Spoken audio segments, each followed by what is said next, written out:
Welcome to the Podcast Growth Show.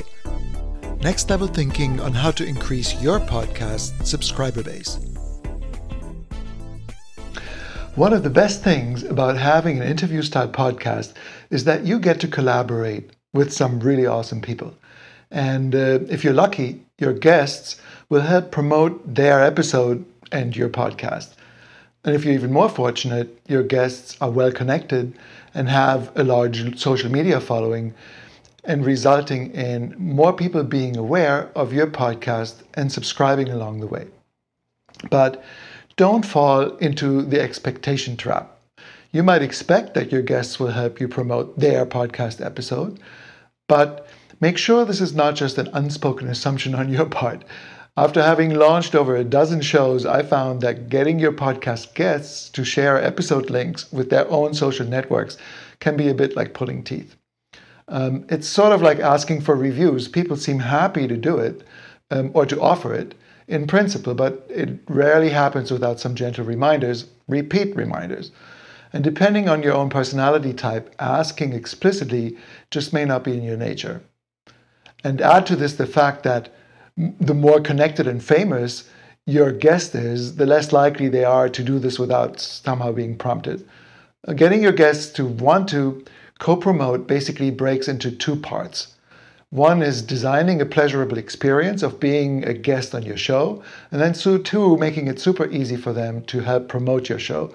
So here are some tips to make this all easier for yourself and even easier for your guests. So part one is designing the guest experience. So you want your guests to be excited to be on your show. For guests who have never been on podcasts before, this may require some gentle education about the mutual benefits of being on your podcast.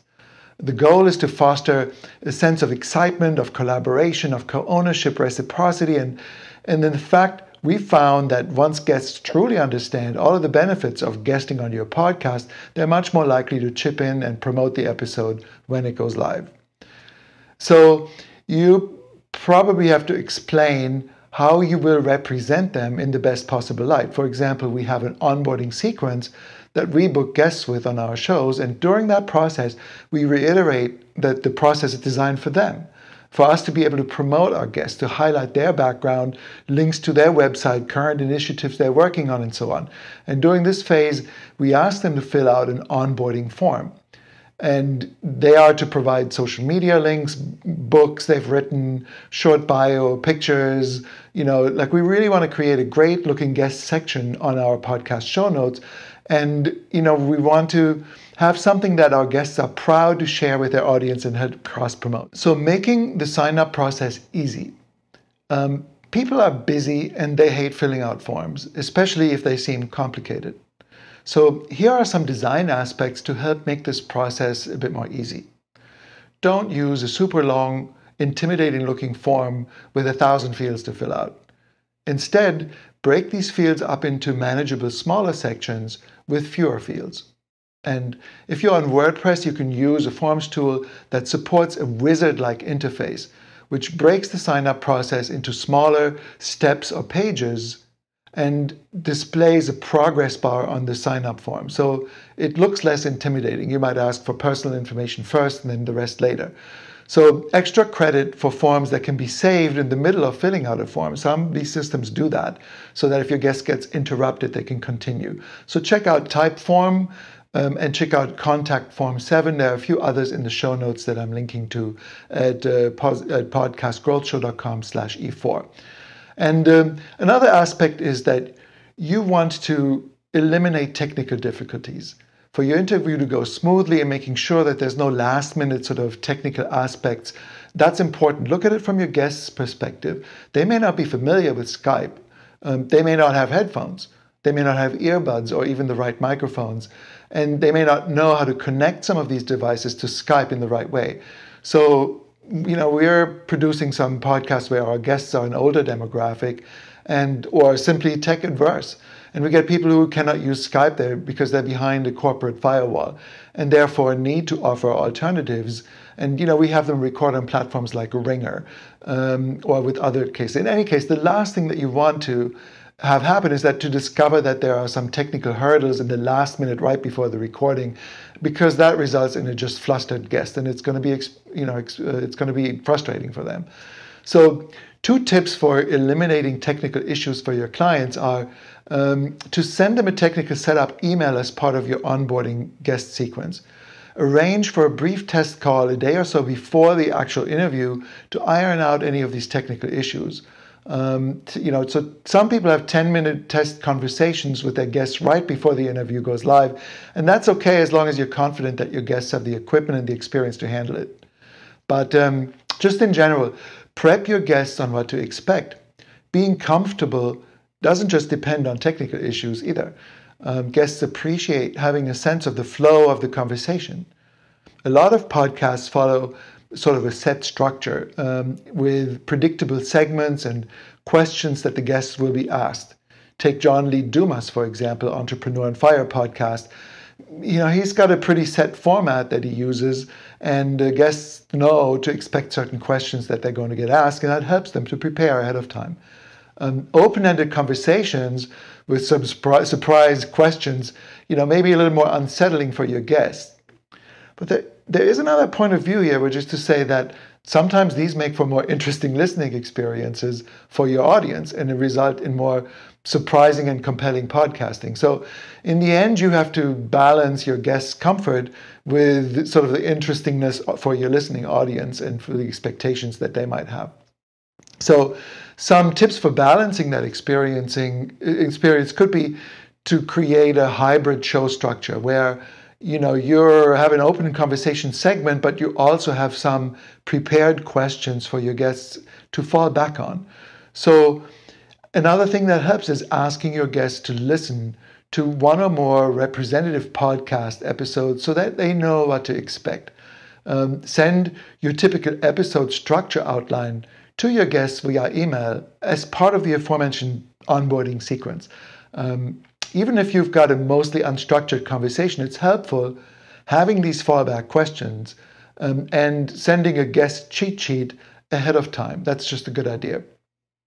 So that's all in the prep up. But then the second portion of this is getting your guests to actually promote the episode, once it's live. And it's important here to make that an expectation and to make that clear from the beginning.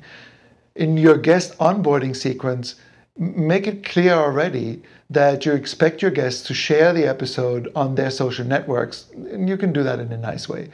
And tell each guest that when the show goes live, they will receive a ready-made shareable links and notifications. Because here is where automation makes the process a lot easier. If you're just starting out, maybe it's not that important, but scripts and templates in general are designed to make your life as a podcaster easier. And a great tool for this on Mac is an application called Text Expander. This is where you can store some of your pre-written emails, and when you're ready to get to send them out, when you use Text Expander, a pop-up will come up, and it'll just simply ask you to fill in some blank information. So, for example, the name of your guest, the name of the episode. You can paste in the episode URL, and basically we'll just write that email out for you. So which emails are part of our onboarding sequence? Well, we often get asked that. So first of all, a thank you note just as soon as your guest signs up. And that's just a short and simple email. We don't want to overwhelm our guests with too much information at that point. But we do include a Calendly link or a You Can Book Me link for them to be able to schedule a test call and get that on the calendar. The second type of email is a what to expect email. Sort of send an hour or so after filling out the podcast guest application. It's a one-sheet PDF with our typical episode show structure, with our about page link and other useful links to the show. And it also includes that technical setup about using Skype and wearing earbuds and inviting them to ask any questions at this point. Then we send out a reminder email about 2 days or so before the recording. And that's where you can actually send them some specific questions and that you might ask on that episode, because you probably now know what the content of that episode is shortly before you're recording. You need to be prepared yourself. So in the show notes, I included some links for text expander, also for Airmail. That's an Mac application we use. They've got some pretty robust template features where you can pre-write some of these emails. Also, if you remember in the last episode, we covered a tool called Yam, which allows you to use Gmail to develop templates. And we discussed that in our how to do podcast guesting, a cure for stalled subscriber growth. That was in episode 2. So you can actually download those templates and that in that episode link. So lastly, you want to make sharing easy as possible. One of the easiest ways to get people to share them is to send them an email with instructions on how to share your show. But that still leaves them having to go and basically check out your pages and visit your website and follow instructions. And the problem with this is that they have to check out your show notes page and use some social share buttons on your pages. And in that scenario, they've got to come up with some clever text to share. So that's not exactly distraction-free, as they might start reading your show notes or get hung up on listening to parts of the episode. And next thing you know, they've forgotten to share it. And oh my God, look at the time. And, usually our guests are extremely busy people. So what if there's a better way? Well, there is. By all means, send your guests links to your show notes page to check it all out and to showcase what a great job you did in preparing, a compelling section about them. But then send them the ready-made share links as a separate email, as a separate follow-up. Because a big benefit of that strategy is that you want your guests to show your show notes, to share your show notes page. Make sure they don't share your iTunes pages or share it on Stitcher. So having a separate mail with instructions and with links to get for your social share traffic to go to your website is important. And there are some really good services out there that make that easy. They basically allow you to pre-type in your links, and they pre-type in your tweets and your Facebook shares, and they generate links from that. And you can just paste those links in your email to your guest, and all your guest needs to do is click on that link, and it basically is a ready-made go tweet or ready-to-go Facebook share. So one of these tools is called Share Link Generator. Again, these are in our show notes. Just go to growthshow.com/E4 and you'll find them there. And the idea is that you basically get to prepare an email with ready-made tweets and Facebook social shares. Another one is called Click to Tweet. That's Twitter specific. We've got some examples in that as well. And so, what should those shareable text look like? Well, you can get pretty creative with it. But it's typically sort of like, hey, I was just on so-and-so's podcast with so-and-so's name, and we talked about the topic of that episode. And if you're interested in benefit of the episode, then, listen here, and you paste in that link. So you can use something similar on Twitter, with this click to tweet link.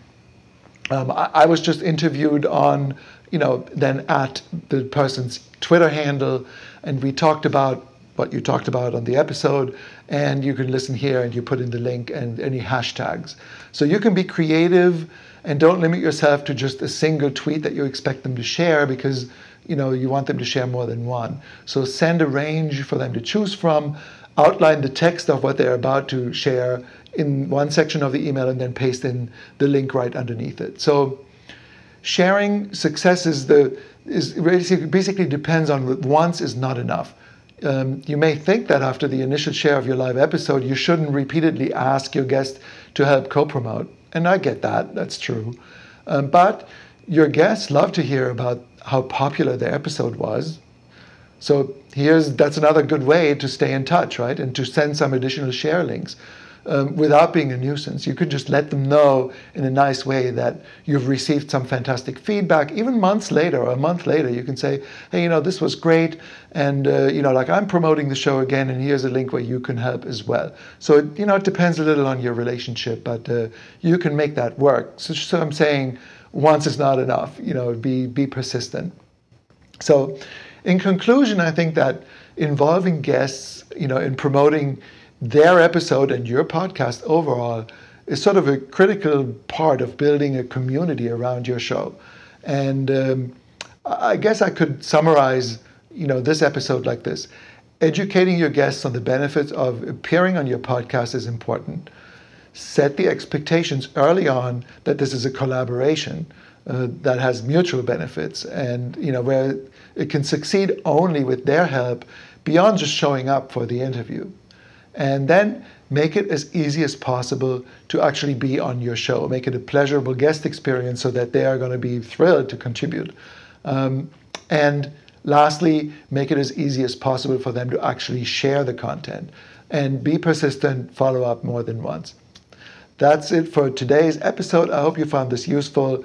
podcastgrowshow.com. Come and see us, and I'll see you next time. Thank you for listening to the Podcast Growth Show. Visit us at podcastgrowthshow.com and download your podcasting resources guide.